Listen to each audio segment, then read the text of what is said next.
Welcome back to the show, everyone. What a pleasure to meet our next guest.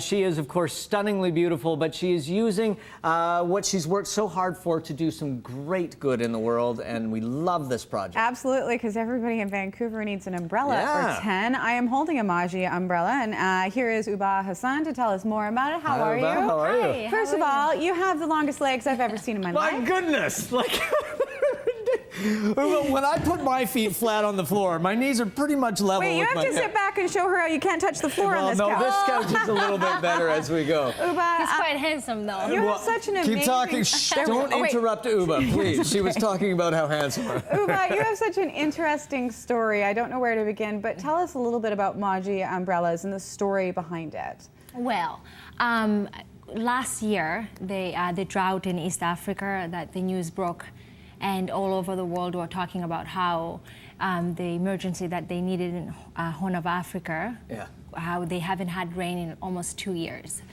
And I just couldn't close my eyes from it, because water, to me, it's such an important, it's very vital, and like, it's the key to life. Yeah, and like, how can you not have water? And I remember when I was young, like, we used to go like miles and miles to get water with like everyone in the family. Like, it was this thing to do. Like, if there's no water in the city that day, yeah, all of you guys go like far to get water and stuff. And to me, because I was young, it was like such a fun thing to do, because all the other kids are gonna be there and stuff. It's not survival, it's an adventure. I was like, oh my God, we're going to water today, no school. You know? But and I know now, as like the older I get, like water and air, it just like everyone in the world should have that. And it's sad for for other people who don't have, and even like now I see people drink water with like a little lemon or cucumber, like to cut the taste of water. I'm like, oh my God, if they only know. Crazy. Yeah. There's people who have Where no did you water. actually grow up in Africa? Where was your I grew up in Kenya and Tanzania. Yeah. And then I came to Canada when I was 14. And how did you end up in Vancouver? My sister moved here. And then she wanted us to come because it was easier for her to take care of us. You know, you got to go through immigration and school and all these things when you speak English. And my dad didn't speak English also, so we moved here. We're going to talk about your modeling, but just that whole transition, I mean, you know, it's so easy in a conversation like this to kind of brush over it, and what a huge transition that is in anyone's life, to change countries, cultures, all that stuff. But what was it like for your family when you first arrived in Canada? I actually went to test snow outside, like I literally tasted it. I couldn't believe it was snow. You hear about these things, but until you see it for the first time, it must just be a mind bender. It must have just blown you away. It really, really blew my mind. I was like, wow, snow. In Africa, they sell ice, and here it's just everywhere. Yeah.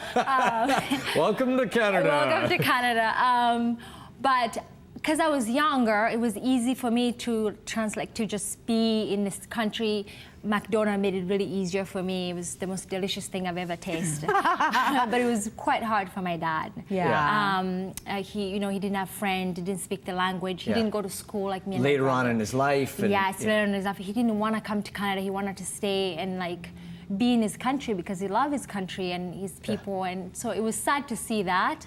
But for me, it was really easy. I just made friends and started speaking English and became a successful model. We've got some beautiful pictures of you, Ubah. We just want to have a quick look at them.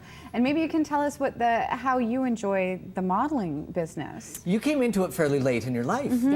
Yes. I'm very glad I did that, because coming from Africa, you know, as a young girl, they don't teach you a lot of things that most 18-year-old girl will know here, or 14, rather. Like, I was very naive when I was 19, 20. Right. So I'm glad Cultures are so different, right? I mean, very, very different. It was like, so me coming to modeling at such an older age, like 21, it helped, because I kind of knew myself. I knew, you know, to say no to things and stuff.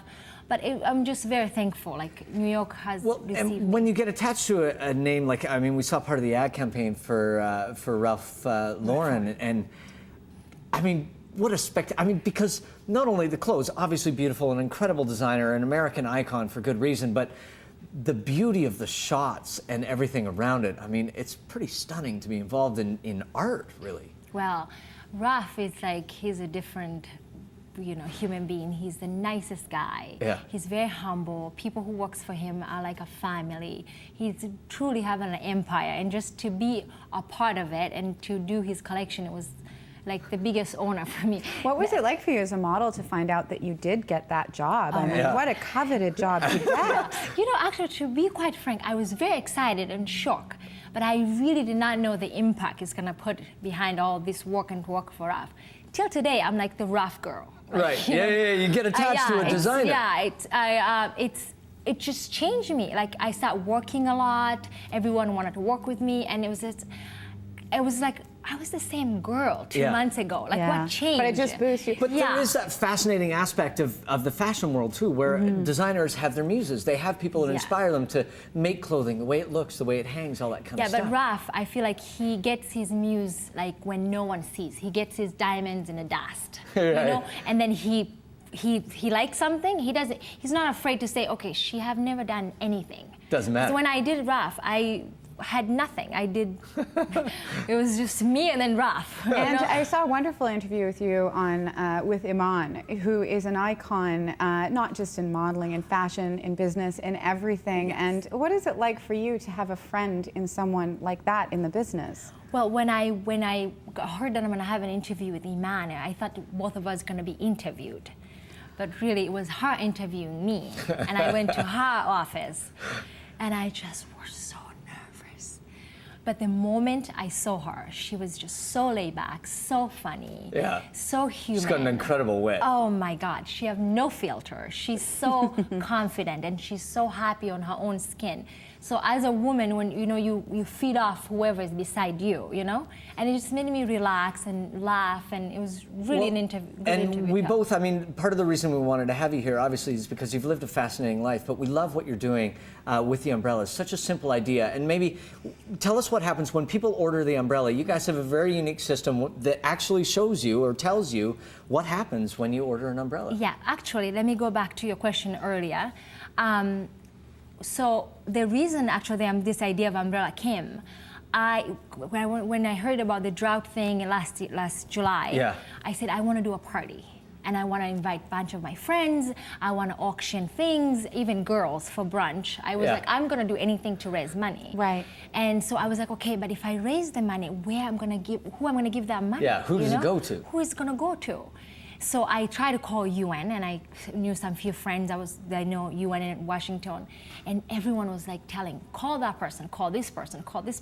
I'm like, for God's sake, I'm not asking for money. I want to give you guys money. Who do I give money to? But I don't want to go and do a party and do all this fundraising and have all this money in my hand and not know where to bring it. And I just couldn't find anybody that I could donate money to. And I wanted to do it like connection with UN because I wanted to go back home. I wanted to see. So I was so frustrated. And my friend Eric, who is my partner, he's just such a kind man. He said, Ubah, why don't you just make something and then just, actually, that's a great idea. I don't have to have a party and like harass my friends to give me money. They could just buy whatever that thing we're gonna make or gift to other people. Without me start renting a place and doing all these things to have a party. And it's simple, easy, and all you have to do is go to the website to purchase one of the umbrellas and help out. By the way, Maji means water, correct? Yes, yeah. Perfect connection. I've got 2 umbrellas on the way. I couldn't resist. Thank you so much. You're that was so welcome. sweet. Thank you. Thank you, Ubah. Thank you so much. We're going to take a quick break.